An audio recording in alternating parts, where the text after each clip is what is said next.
Hey, what's up guys? It's finally here. Today's Selection Sunday. We officially have a bracket. I'm super stoked to make these official predictions videos. There was a couple of questionable things though during that Selection Sunday. I was definitely surprised, like Boise State and Colorado State dropped all the way to the play-in games in Dayton. I felt that was a little disrespectful. I think they disrespected the Mountain West quite a bit with some of those choices with their seeding. But I'm just glad we have a bracket, and with that said, let's jump into it. So we got UConn and Stetson here in this 116 game in the East. I'm obviously going to go UConn. I don't think they'll have any issues with the Hatters. Now we got FAU versus Northwestern. I know a lot of people were shocked to see FAU at the 8 seed, especially losing to Temple in the semifinals, and really three pretty bad losses this year they suffered. So one to Bryant, one to Temple, they had one or two others. So I know a lot of people were surprised that they're at the 8 seed line here. I am as well. We got Northwestern at the 9. I'm a huge fan of Boo Buie for Northwestern.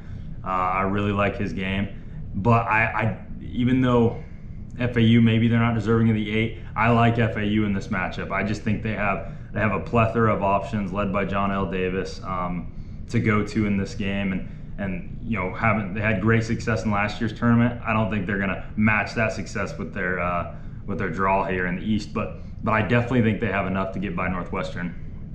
So I like FAU there. Now we got San Diego State and UAB. UAB coming off the American Championship game where they got to play Temple, which was good, but they earned their right to be in that game, knocking off South Florida in the semifinals. That was a very good win for them. And San Diego State came up just short in their conference tournament. But you know, San Diego State was the national runner-up last year. Returned 2 or 3 starters from that team. It's still a really good San Diego State team, but I like what I saw at UAB in the American Conference tournament. They have a lot of athletes. They have like Eric Gaines. They have guys that can disrupt San Diego State's flow. And I just think in this 5-12 game, I think they're going to be the least picked 12 seed to pull off an upset. But I think we could really see one here with UAB. Andy Kennedy has been in the tournament before with Ole Miss, so he's a coach that's at least experienced the big dance. And so I like UAB to pull off the upset in that one. I think it would be really tough because Jaden Ledee is tough, but Yaxel Lindeborg, he's a force down low. He can match Jaden Ledee's physicality, I think. So I think as long as he does a good job neutralizing Ledee, I think it's pretty even from there on out. So I like UAB for the upset in that one. Now we got Auburn versus Yale. Yale probably shouldn't even be in the big dance. Brown completely collapsed and blew that game. That was pretty sad by Brown. But Yale is definitely has a better chance at an upset in the tournament. But I don't like this draw with Auburn. Auburn just the intensity that they play with, the physicality they play with. I just don't. Yale hasn't faced that all season. I don't see Yale being too much of an issue for Auburn. Now we got BYU and Duquesne. I'll admit until today I hadn't seen any Duquesne games before, and that was just an ugly A-10 championship game. Duquesne did not do anything for me to really think they can pull off an upset in this one. I think BYU got underseeded, actually. I think BYU deserved a 5 seed, but they were given the 6 seed. I think they're underseeded. I think BYU is just too talented. The offense is too good, and I like BYU in that one. Now we got Illinois and Morehead State. I think Morehead State can pose some problems for Illinois. I think they can keep this game real close. I don't think this is going to be a comfortable I don't think it's going to be a blowout 3-14 game here. I don't think that at all. But with that being said, I think Illinois has too many options between Shannon and Domask. As long as one of them, plays like their normal self, I think they'll be fine. And even beyond them, Coleman Hawkins can have a game where he gets 30. So there's just too many options here. I think Illinois gets by, but I think Morehead State can give Illinois a scare. I definitely think so. Now we got Wazoo versus Drake. This is a tough 7-10 game. It's a pick'em essentially. I think the spread, I saw it just on TV a minute ago. I think it was at 1.5 point favorites for Washington State. I think it's gonna be super close. Tucker DeVries is a fantastic player, averages like 22 and 9 for Drake. this Drake team is really interesting. They beat Indiana State, to be in this position, which sucks. We didn't get to see Indiana State in because of all the bid thieves. But I don't know. I think a lot of people are going to pick Drake in this game, and I understand why. There's a lot to like about Drake, but I just love the length of Washington State. They've had a crazy good year, an unexpectedly good year. Kyle Smith, he's done a fantastic job there. I just think the length can be an issue for a lot of other teams. Now, Drake for a mid-major has good length, but with that said, I like Wazoo. I like Miles Rice a lot. He's a good story, battling cancer and beating it and all that, but I like Washington State in that one. Now we got Iowa State versus South Dakota State. Iowa State just absolutely slaughtered Houston on Saturday night. That was the most impressive win of the year, if you ask me. I was not expecting that. I was expecting a really good, dog fight, rock fight type of game, and Iowa State just punked them. It was impressive. And now they're faced off against South Dakota State here. South Dakota State's always a threat. They win the Summit League quite often. But right now, Iowa State's just clicking, and defensively, they're tough. Now, let's go up to the top here. We got UConn versus FAU. I kind of mentioned before, I don't think this is another run here for FAU. I think UConn is way too much. I think they're going to beat Florida Atlantic fairly easily. I just don't think they can, for a full 40 minutes, just match the level of UConn. I just don't see it. So now we got UAB and Auburn, an Alabama battle here. And Auburn, this is the best Auburn team in the last 3 to 4 years to me. Since their Final Four team in 2019, I think this team is just as good as that team. Now, I think they have a tough draw here being in the East, but this is a super talented Auburn team. I do love the intensity they play with. They go 8-9 deep. Just a ton of athletes everywhere. Janai Broom's fantastic, so I'm going Auburn in that one. Now we got BYU and Illinois. I hated that we had to see this one match up so soon because these are two of my favorite teams. Both of them play super fun styles of basketball. We know how BYU, they like to take a lot of threes. They get up and down the floor. Ali Khalifa from the big man spot creates a lot of their opportunities. He hits cutters all the time, and he's one of the best passing big men in college basketball. So I hate that we possibly can see this one, but I think it could be super fun. I think it's one of those that can be a classic because both teams score the ball. High-level offensive players on both sides, but I'm gonna roll the dice here and go with Illinois to get to their first Sweet 16 in I think 18 or 19 years. But it's close. I think Terrence Shannon Jr. is the difference here, just because he's an NBA level talent, and whenever when a game to me is almost 50-50, I look to the players that are pro level talents, and that's what he is. And so I'm going to go with Illinois, but man, I think Illinois versus BYU has all the potential in the world to be a classic, and one I would look forward to seeing. I just think I wish they didn't have to face each other because I think they can both make runs in this tournament. Okay, now we got Washington State versus Iowa State. I think Washington State, with their length and things like that, can handle some of the pressure that Iowa State forces on teams. I think they wouldn't crumble under it like certain teams have, but I think Washington State will keep it close. But in the long run, over the course of this game, I think Iowa State would wear them down still, and I think they would win, ending a really good year for Washington State. But I like Iowa State to get by in that one. Now we got UConn versus Auburn. Now I want to say this too, because when I was previewing this, getting ready to make this video, this is by far the chalkiest region of the bracket. There's be plenty of upsets and plenty of chaos coming. So I just wanted to let you guys know that. But in this one, we got UConn versus Auburn in the 1-4 game. I think Auburn can pose somewhat of a threat to UConn, but with Cam Spencer, Stephon Castle, Klingon, Tristan Newton, I just think there's too much here. I like UConn to get by Auburn in that one. Janai Broom, though, he could, I feel like, have a really good game still against UConn because he's just a tough guard for a lot of big men. Just because he has the ability to pull big men outside and kind of opens up driving lanes. So if Janai Broom has one of those crazy good games, goes up for 25 and 10, and then you have Denver Jones hitting outside shots, and there's a potential for an upset here. But I still like UConn. Now we got Illinois and Iowa State. This one's tough. Illinois has the potential to make a run this year, but I just don't know if Illinois is ready for a team that plays as intense and tenacious as Iowa State does. Iowa State doesn't have one guy that necessarily just absolutely wows you like Illinois has with Terrence Shannon or Marcus Damask. I mean, don't get me wrong, Tameen Lipsey and Keyshawn Gilbert are really, really good players, but they don't wow you in the same way that some of the Illinois players do. But as a collective unit, this Iowa State team is probably better, and they're playing fantastic basketball right now. It's hard to bet against them. So I'm going Iowa State here to beat Illinois.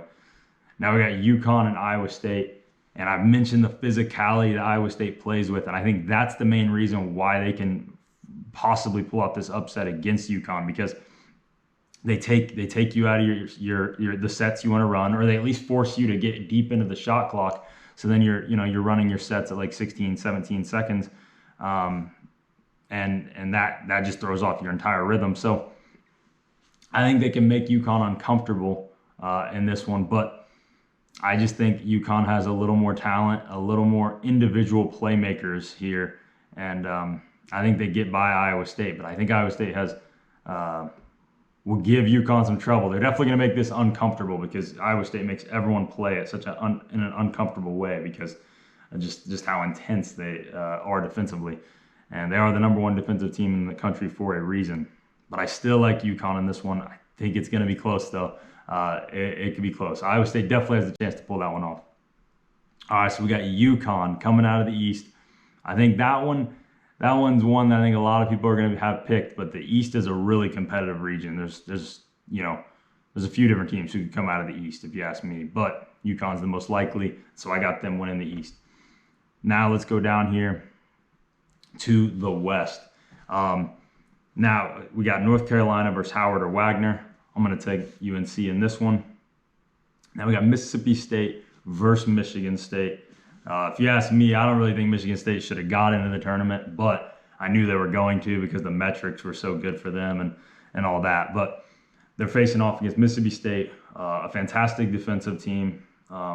Mississippi State is going to want to make this a muddy, they're going to want to mud this game up. They're going to want to make it a dogfight. That's what they're going to need to do, because that's what they do best, ultimately.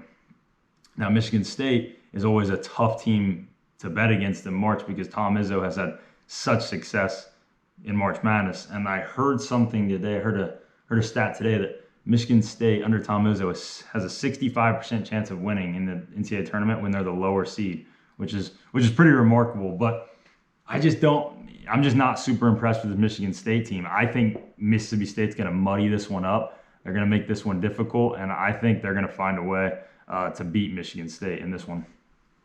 I just like their defense, especially in round one. Now we got St. Mary's versus Grand Canyon. Grand Canyon is 29-4, one of my favorite low mid-major teams in all of college basketball, led by Tyon Grant Foster. Now, I think as long as Grand Canyon gets out and is able to push the ball, and they don't let St. Mary's just dominate the pace, because that's what St. Mary's does best. They dominate pace. They want to slow the game down. I think they rank like 350th in pace of play, near almost dead last in college basketball. As long as Grand Canyon gets out and they're able to push the ball, I think Grand Canyon can pull off the upset here. They just can't let this be played at a crawl pace. Speed up the pace. Tyon Grant Foster, he draws fouls at a tremendous clip. They have three guys that average over 13 a game. There's a lot to like about this Grand Canyon squad, and I think they can pull off a 12-5 upset over St. Mary's in this one. Now we got Alabama versus College of Charleston. Alabama's style of play always, kind of concerns me and makes me think they can possibly get upset in the first round. Especially College of Charleston likes to get out and run as well. So both these teams are going to be comfortable playing at a high, fast style pace. But I think Alabama, ultimately, Mark Sears, Aaron Estrada, there's enough offense here. I think they'll be okay. But if the shots aren't falling, they are at a risk to lose, just because defensively they're not fantastic defensively. So, but I still like Alabama to get by in that one. Now we got Clemson versus New Mexico. Clemson's a team that's kind of been up and down this year. They've had some really good moments. They've also had there was a stretch there where they lost like 4 to 5 or something like that. But they're facing a red-hot New Mexico team that just won the Mountain West tournament. And I'm going to be honest, I love their trio of guards. And I also love JT Toppin down low for New Mexico. I think there's a lot to like right now about New Mexico. I think, honestly, they're underseeded really badly right now at the 11 seed. I think they're super underseeded. I think New Mexico has an extremely good chance to beat Clemson in this game. And I'm going with the trio of guards that I believe in. They just need to be able to limit PJ Hall. They don't let PJ Hall go too crazy, and he'll be a tough match for New Mexico. But I think between Nelly Joseph and JT Toppin, they're up for the task. So I like New Mexico in that one. Now we got Baylor and Colgate. Colgate always finds their way into the tournament. They're always kind of like talked about as maybe being able to pull off a big upset. I don't think so. Similar to New Mexico, I really like Baylor's guards. And, they have a great big man in Yves Misi, a great stretch 4 in Jalen Bridges. I just don't see Colgate pulling off an upset here. Now we got Dayton and Nevada. I was really surprised to see Dayton at a 7. I thought they were going to be more like a 9 or 10. Their resume was definitely good enough to make the tournament. I don't think it's a 7 seed resume if you ask me, but they're led by Dayron Holmes, who's fantastic.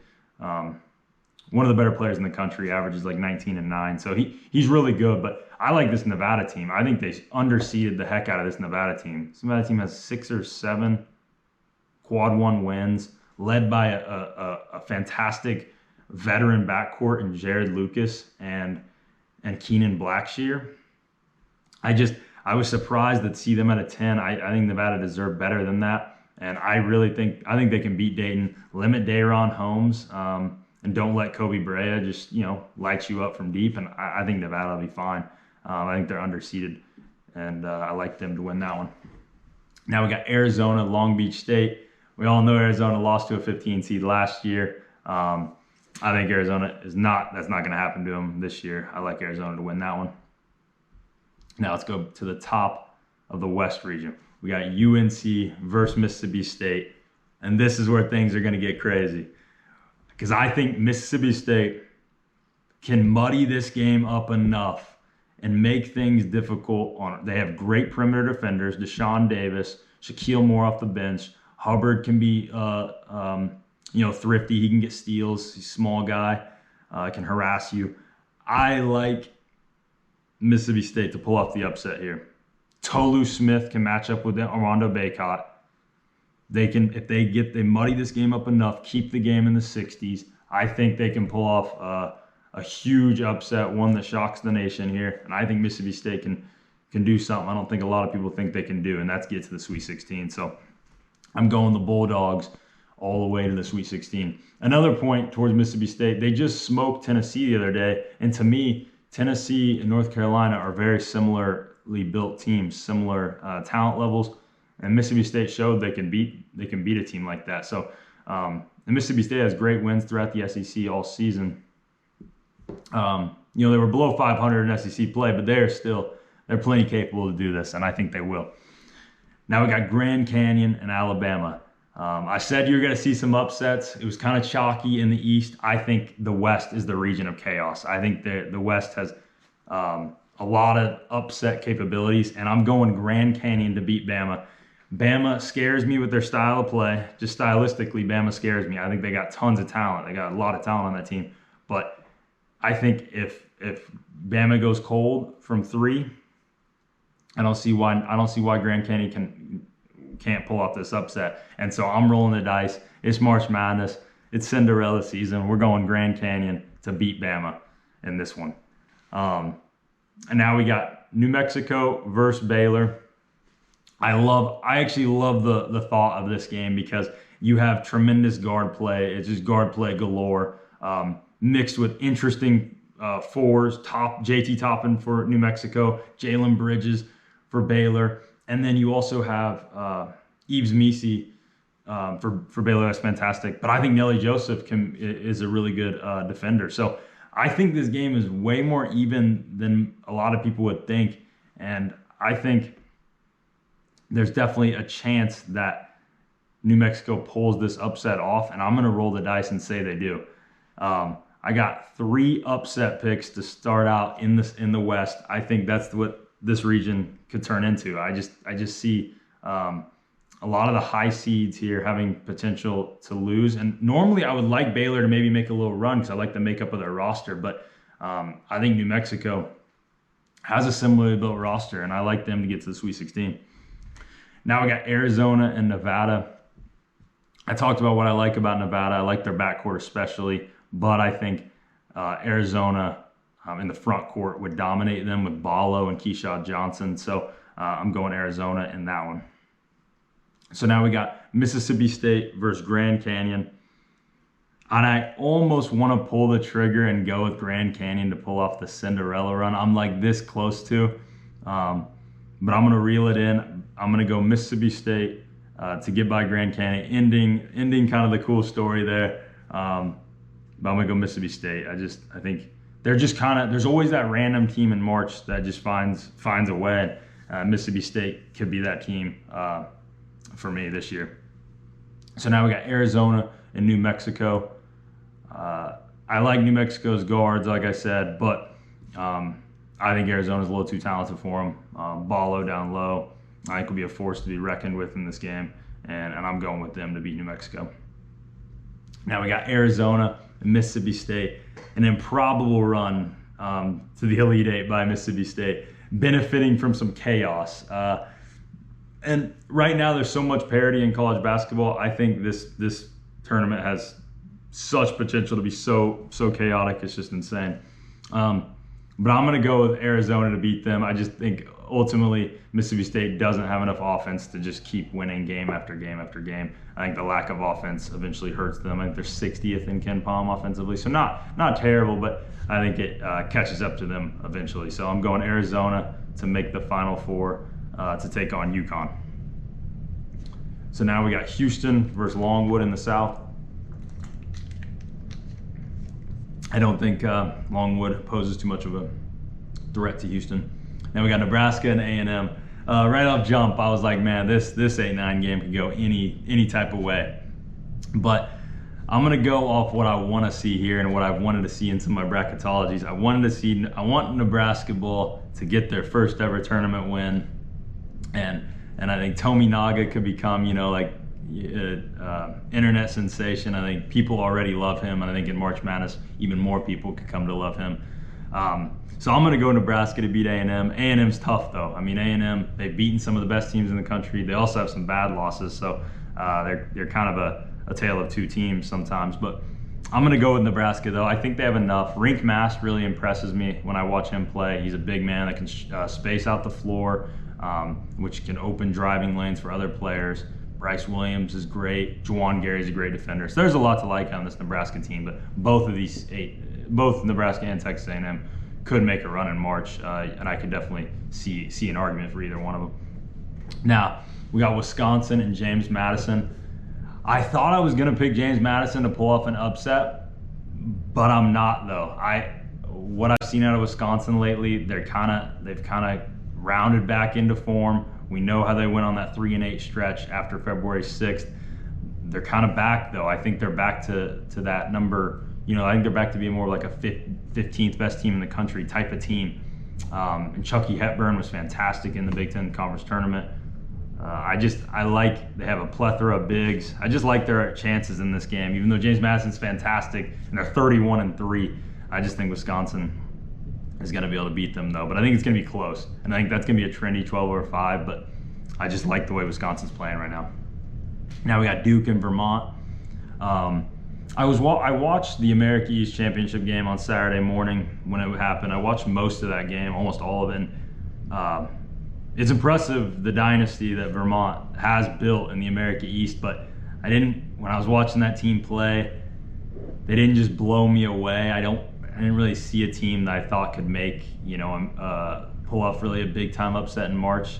Maybe I'll be wrong, and I would definitely be happy about that because I love seeing upsets. So, but I like Duke in this one.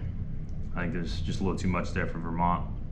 Now we got Texas Tech and NC State, and NC State almost gives me it gives me shades of 2011 UConn, and just with like, you know, DJ Horn kind of being like Kemba Walker. Now, I'm not saying he's as good as Kemba Walker, that'd be foolish, but it almost felt like, it just feels like a team of destiny in a lot of ways. To do what they did is just insane. DJ Horn was fantastic. DJ Burns he's fun, you know, big boy's fun to watch. So I really do hope they can pull up this upset, and I'm rolling the dice, and I'm saying they can beat Texas Tech.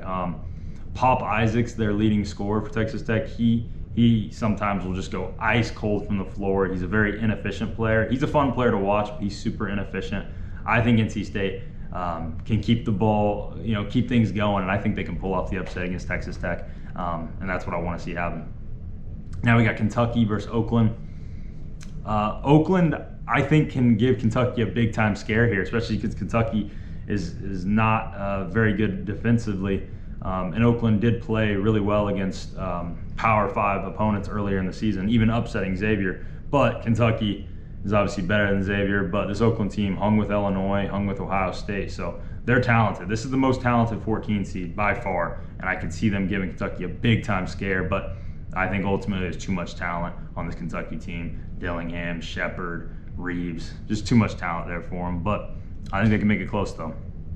Now we got Florida versus Boise State or Colorado. I'm going Florida here. I think both Boise State and Colorado got screwed over by having to play in the play-in game. I didn't think they deserved that. I think a team like Michigan State should have been here in the play-in game. These teams deserve to not be in this game. I think they're both great teams, but I like Florida a little more than either one of them.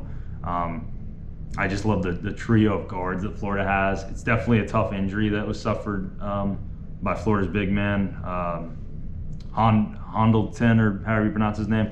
But I think Florida still has plenty to get by either one of those teams. But I hate that both of them had to go to the play-in game because they're both good teams on their own right. Now we got Marquette and Western Kentucky. I hope Tyler Kolek is 100% from the tournament. I know he's going to give it a go, but I hope he's 100% because he's just a fun player to watch. I'm going Marquette in that one. Now we got Houston versus Nebraska. I think the way Nebraska plays is their offense they're really good offensively, and I definitely think they're going to keep it close against Houston. But Houston's just so tough on the defensive side of the ball, and I think some people are going to see that blowout loss to Iowa State, and they're going to like maybe not believe in Houston as much now because they suffered that loss. But this team is still 29-4, an incredible amount of quad one wins. And so I'm still going with Houston, but I think Nebraska can keep it close though. Now we got Wisconsin versus Duke in a 4-5 game. I think it's close. I don't really have a strong lean one way or the other, but I like Duke though. They end up bringing back Filipowski and Jeremy Roach on this year's team, and so I think they came back for this reason to make a deep March run, and I think Duke has the capability of doing that. They went 15-5 in the ACC this year, and that's not as impressive this season because a lot of people are underrating and undervaluing the ACC, but it's still a good conference to go 15-5 in that conference. You have to be a really good team, and I'm going with Duke in that one. Now we got NC State and Kentucky.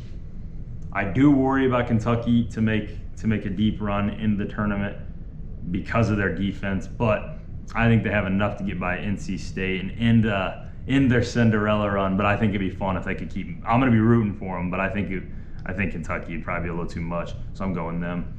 Now we got Florida versus Marquette, and I'm going Florida here. Main reason why, or there's a couple reasons. I think Florida's guards are sensational. I like Tyrese Samuel down low. Every time I watch Florida play, I'm usually extremely impressed. And they did get beat by 19 today in the SEC championship, but that's their fourth game in 4 days. That's tough to do. They won't have to obviously deal with that in March Madness. That's reason number one. I really like their team. I love Poland. I love Clayton. I love Will Richard. They're really good. Second is, I don't know that Tyler Kolek is going to be completely healthy. I know he's going to give it a go. I'm just not sure. So I think Marquette is at risk to be upset early in this tournament because of that. If he's fully healthy, I think the Marquette team has great potential to make a run. And so that's why I hate that we don't fully know what we're going to get out of Marquette, but I'm going upset here Florida to beat Marquette, which sets us up with Florida and Kentucky. And actually, I'm going to stay here in this one. This is an SEC battle, one that has been razor thin. I think a 3-point win for Kentucky over Florida and a 2-point win for Florida over Kentucky. Something like that. It is that close. Like, they've been neck and neck this year. One that I could see going either way again, but I'm going with Florida though. I've watched Florida and Kentucky play about the same amount. Each team I've seen play several times this year, and ultimately I believe in Florida more than I believe in Kentucky. And it comes down to neither team defends great, but Kentucky really sometimes just doesn't defend, like just doesn't defend at all, and it's extremely concerning. So I'm going with Florida as a 7 seed to make it all the way to the Elite 8. And now we got Houston and Duke. This is one I wrestled with in my head. I'm like, I could really, Houston's tough to bet against because, they're such a good defensive team. But this one is just a gut feeling. I'm just gut feeling this one, and I think Duke can beat Houston. So that's what I'm going with.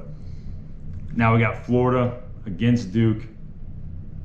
And it isn't March Madness if you don't have a low seed making it to the Final Four. I know Florida just lost their starting center today, but I like Condon. I think he can step into the 5-man role, and they got that tall blonde kid off the bench, so I think he can step into Condon's role as a big man off the bench. I think Florida has enough. I think they have enough playmakers. I love Todd Golden as a young coach. I'm going Florida all the way to the Final Four. That might shock some people because I know a lot of people. I just see a lot of people pick way too chalky of brackets. I was just had on the TV and I was just seeing way too much chalk, like a 1-2-2-1 or 1-1-2-2 in the Final Four. It's like that we rarely ever see that. We almost always see at least a 5 seed or lower making a run into the Final Four. And I think Florida has the talent to do that, and I'm going to say they will. Now going into our last region. Down here in the Midwest, we got Purdue versus Montana State or Grambling. I don't think we're going to see the 16/1 in that one, so I'm going Purdue. Now we got Utah State versus TCU. I went back and forth on this one because Utah State is a fun team to watch, and I'll be rooting for them just because, they're 27-6. The job Danny Sprinkle's done. They had no returning players. I just think it's great storylines everywhere, but I just think TCU is just a little better overall of a team. They're well balanced, good guard play, athletic. They're an athletic squad. So I'm going TCU in that one. Now we got Gonzaga and McNeese State. I think this can be another 12-5 where a lot of people could see it happening, and I could see it happening because Shahada Wells, TCU transfer, he's a fantastic player for McNeese State. They're 30-3, but I like Gonzaga. They turned their season around. Gonzaga's kind of playing more like a typical Gonzaga team of late. And no, they're not deep, but I think they have enough talent to get by McNeese State. And similarly, Kansas is not deep at all this year, and they're also banged up going into the Samford game. But maybe McCullough and Dickinson sitting out the Big 12 tournament, maybe that got them the rest they needed. And Samford is a really good squad. They have they're 29-4. They definitely have the capabilities to pull off an upset here. And I think I even saw somewhere like 20% of people are picking Samford to pull off that upset. But I still think Kansas, the starting lineup is just still talented to me. I think DeJuan Harris is a fantastic point guard. Kevin McCullough, when he's healthy, and if he's healthily enough, is one of the best wing players in college basketball. We know that Dickinson's a force down low, so I'm going with Kansas here. I know they're going to be a trendy pick to lose, but I just don't see it, actually. I think they have enough to get by. Now we got South Carolina and Oregon. I mentioned it a couple videos ago, but I think South Carolina is like 2022 Providence. You can't explain it, why they win so much, how they win so much, but I know they're an extremely well-coached team by Lamont Paris, and Oregon coming off that Pac-12 championship, they're hot, but I like South Carolina to beat them, actually.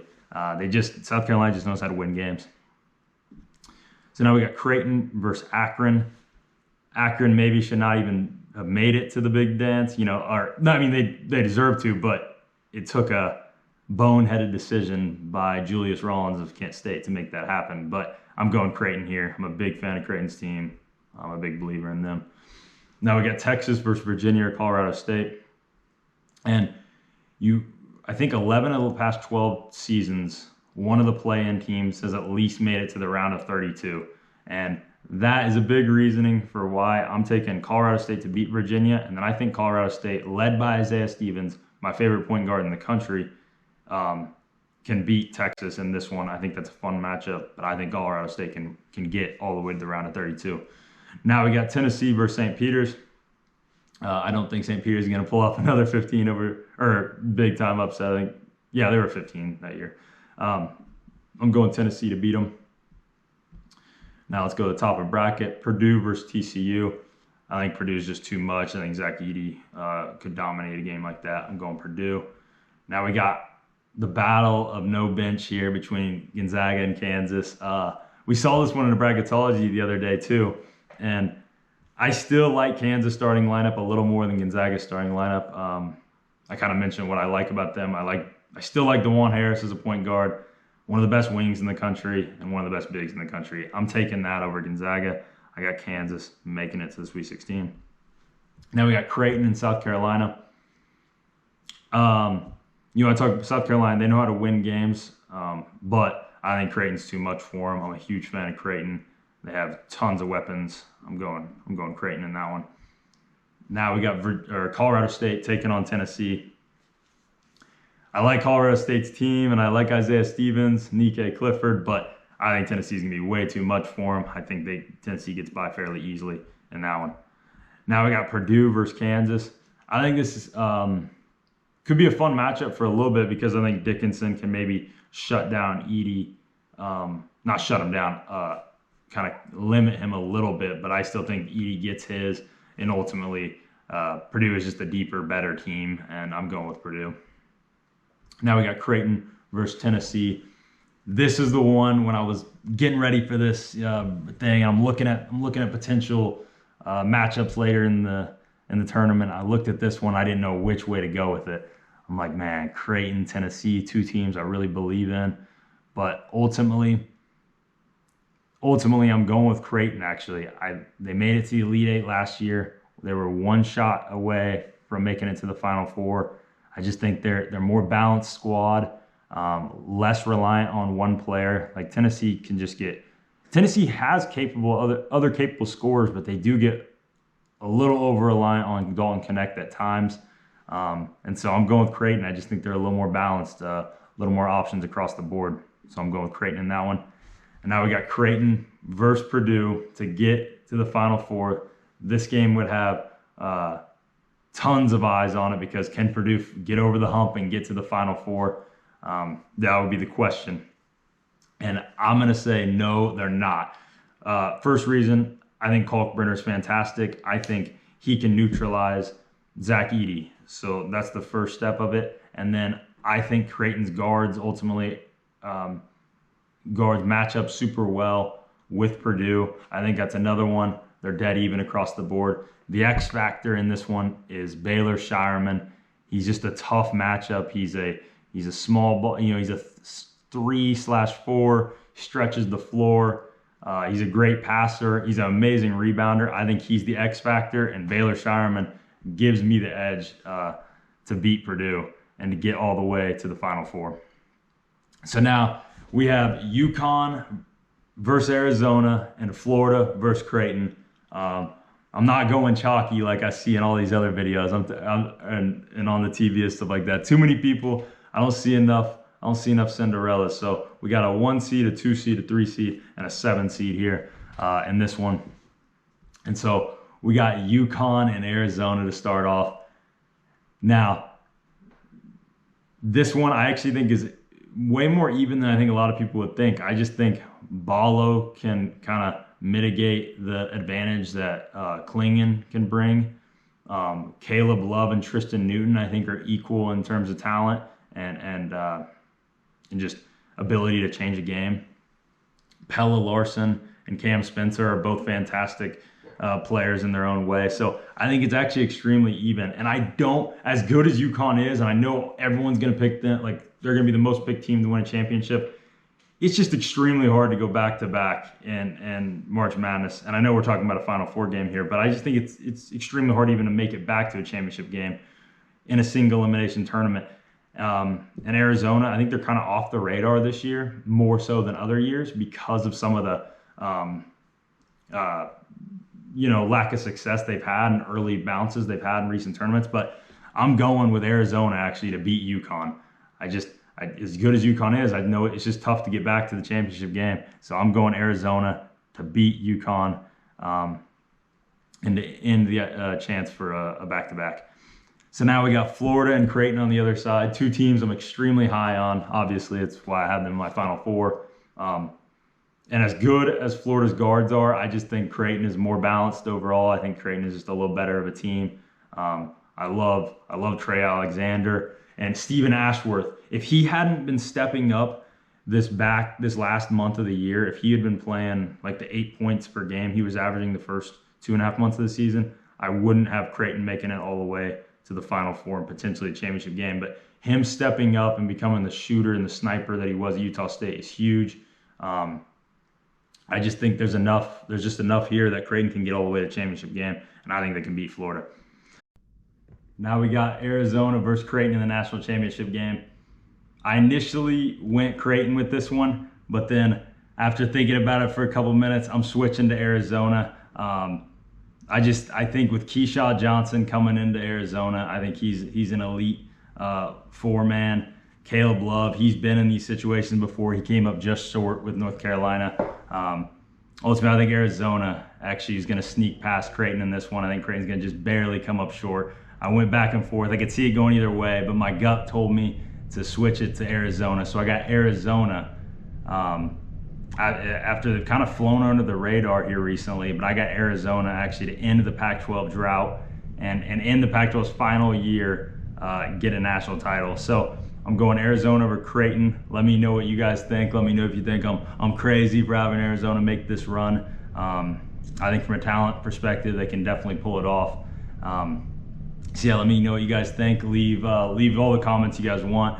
Let me know who you guys think is gonna make it to the Final Four, or any crazy upsets you guys are thinking. So, and also there will be a bracket group for you guys to join as well. So I'd definitely be happy if you guys would join the bracket group. I'd love to look at your guys' brackets once the tournament goes live on Thursday. So